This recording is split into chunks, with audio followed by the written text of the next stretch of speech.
I don't know why nobody could answer this question for you, everybody knows this.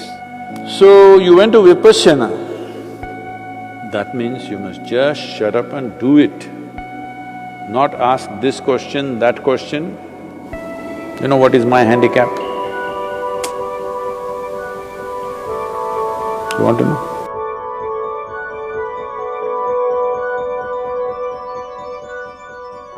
This question is from Decent Divan. Whoa. Respected Guruji, I am a Buddhist and a Vipassana practitioner. I have a question which I have asked many Vipassana teachers and other gurus, but everybody said that no one can answer this.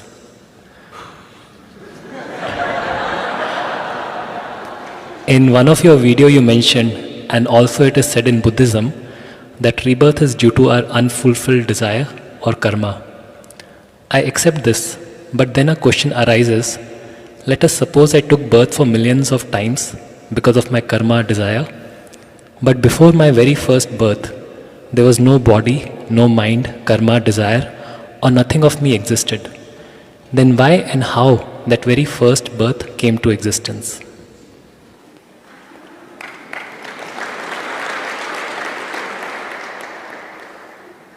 Now, even I'm wondering about that about you.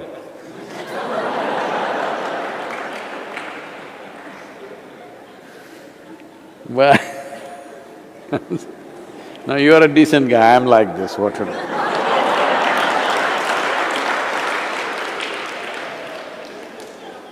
Let's take that question further back. It's not just about your birth. Well, in the yogic culture, there are theories which are explained in the form of dialectical stories, how Shiva was like Shava. Shava means a corpse. He was inert, phenomenal energy but inert. Then energy or Shakti came and danced around him, upon him, then he got kind of woke up. Well, we are, picturizing it as a man and a woman, but that's not what we're talking about. Inert means nothing happening, no reverberation. No reverberation means no creation. Energy got introduced, reverberation started. From a simple basic reverberation, it got more and more complex. As reverberations became more complex, it became matter, matter became small molecules, they became planets, planets became many things, life happened, variety of things, you know the evolutionary theory from there on. Evolutionary theory only starts after life has started or at the beginning probably, but if you go back, creation itself, we may not know the exact trajectory of how it happened, but we approximately know how it happened even as per modern science. So in the modern scientific parlance, the same thing is said today that if you apply energy, not even into it, just around it, suppose you create vacuum in a container and apply energy not into the vacuum, just around it, virtual protons and virtual neutrons will erupt. That means creation begins to happen. Proton, neutron just have to get together for an atom to happen. Once an atom has happened, creation has started. So, similar things are said in modern science. I don't want to go into any theories, but obviously creation began somewhere. Somewhere means it may not be within the projections of human mind in terms of time, because it's not one, but in the yogic system, there have been estimates that there have been 84 creations till now, 83 creations till now, this is the 84th one. And up to 112 cycles of creation can happen. Beyond that, creation will be material-free, just pure energy creation. But we're talking in terms of maybe billions of years or trillions of years, I don't know. but those projections are made. Well, obviously it's just a theory. Nobody can prove or disprove anything about it. But it looks like a plausible theory because the markings of 83 creations are there in our system in various aspects of life around us. The markings of 83 and this being 84 are there for those who look very closely at it. So how did you, such a decent guy, happen? Well, so this question doesn't go that far as I took it just now. It's talking about if I did not have karmic substance, how did I happen? That's a question. Well, you don't need a spiritual answer. Charles Darwin himself has explained this. You were a single-celled creature, and then you became two-cell, then you became three-cell, then you became multi-cell. Now you become little more only. Decently better. A decent development from a single cell has happened.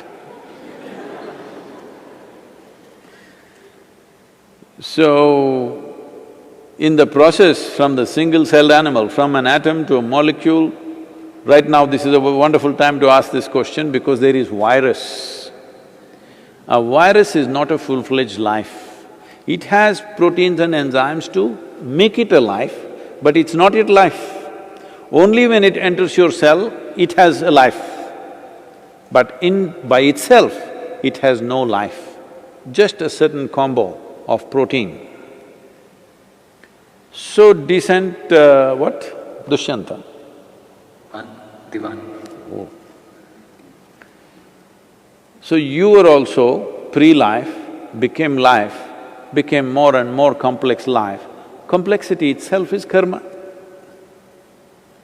Karma is not necessarily, even now as you sit here, karma is not necessarily only what you do like this. The thoughts that pass in your mind are karma, emotions that pass in your mind right now are karma. Simply, a thought just passed in your mind. You looked at the person next to you, thought, why is he here? He should be on the roof with the monkeys. Just like that, sometimes thought like this come. Hello. So this karma just happened inadvertently, not caused by you, caused by the monkeys dancing on the roof.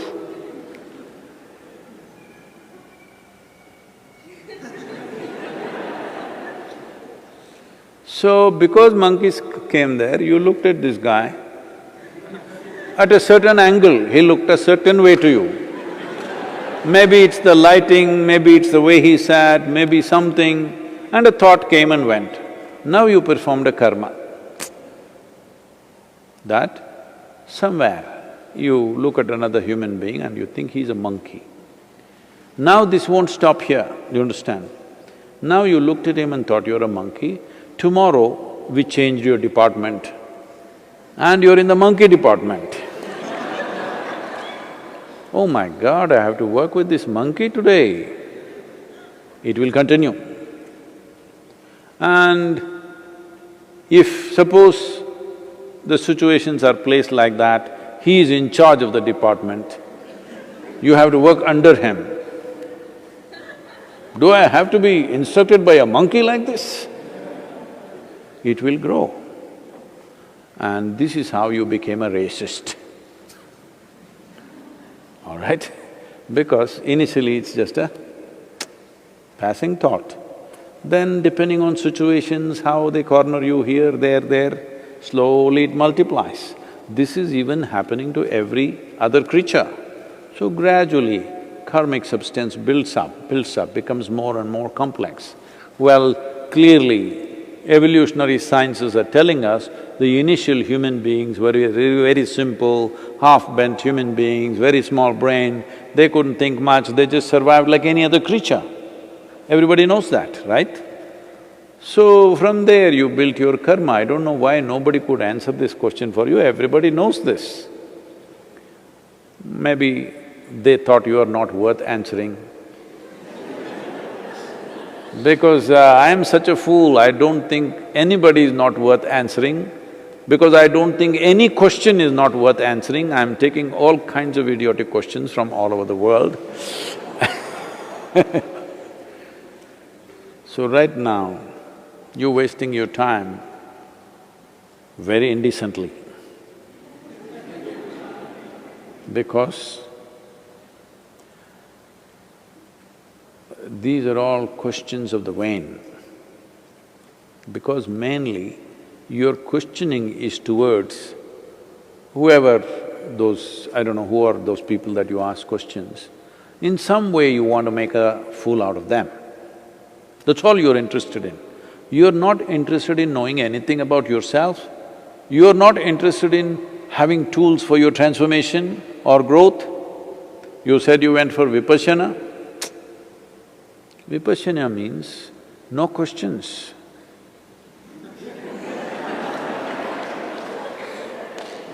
Simple instruction, just do it, do it, do it and do it. Because that is a process which demands perseverance as the greatest quality. Gautama taught Vipassana to large groups of people because there was no time to prepare them. He was every day moving from village to village, town to town, no time to bring understanding into those people. So no teaching, no question, just simple instruction. Get the instruction right, just do it, do it, do it. Slowly it will transform you. It's a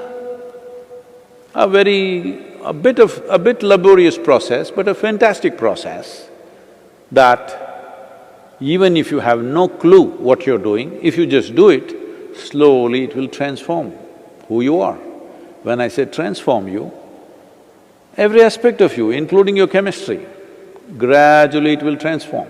It's a laborious process because in those times, you must understand, he was teaching 2,500 years ago. 2,500 years ago, the common wavelength of the society was not intellectual understanding. The common wavelength of the society which lived hard lives was perseverance. People could persevere. Today, to make them persevere, you have to talk to them for hours and hours and hours because they think they understand everything. Those days, people had no such problems. They knew that they don't understand. So you had to just you had to just instruct them and say, do it. And those were good times for the gurus.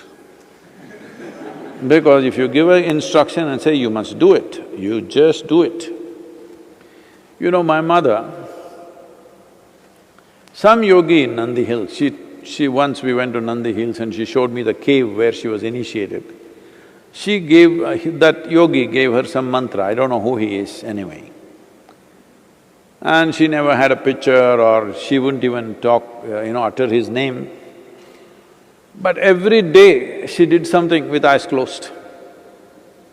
Right through our life, we've been her life, 4 children, husband is her life. She married at the age of 17 and that's her life. But before that, she was initiated and this yogi told her, whatever happens with your life, you must do it every day.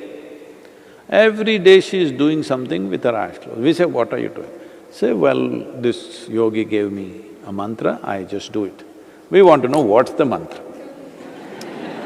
So we played all kinds of tricks on her, tried to compel her, emotionally, blackmail her. You tell us this mantra. Such a gentle and easy person to deal with, always she was. But not once, no matter what, either to her husband or to her children, she ever told the mantra because the yogi said, you don't share this with anybody. I mean to say, it was so easy to instruct them. If I tell you, keep this to yourself, you'll put it on the social media.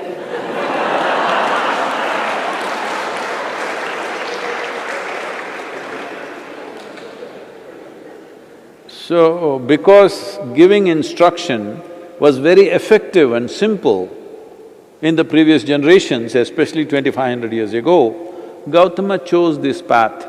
No understanding, no teaching, obviously no questioning, just do it. Only to those who gathered around him, who traveled with him, who were in close association with him, to them he taught shunya because that needs understanding. Without bringing substantial understanding, that won't happen. So you went to Vipassana. That means you must just shut up and do it. Not ask this question, that question, because that question or the answer will not in any way add to your practice. The practice has been designed in such a way, irrespective of who you are, if you do it, it will work. It's just that it's a bit laborious. You have to do it for hours every day, for a long period of time. But it will work, it's a fantastic device for those times. Even now it is for a whole lot of people. So, don't waste your time. The decent thing for you to do is, if you're here, I don't know where you are, if you're here, take instructions and just do it. Otherwise, stick to the Vipassana and do it, one way or the other. Take one forward step. Rather than standing in the same place and looking all over the place, it won't add to your life in any way. It's just that in foolishness you will think you're smart by gathering these things. Maybe now I've said what I've said, you will go and tell somebody else, you know what Sadhguru said, this is what it is, even he doesn't know.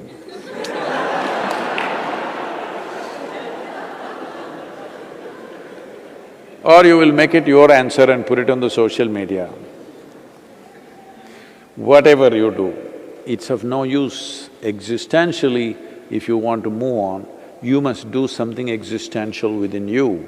You do psychological things and you think you will move on, you will not. You know what is my handicap? You want to know? Simply, being straight and honest is my big handicap. Yes, no deviousness, this is my handicap, what do you think? Tell me, Sadhguru, it's not a handicap. Hey, some of my advisors think this is a handicap, I'm too straight and blunt about too many things. But that's the way I will be. If you don't like it,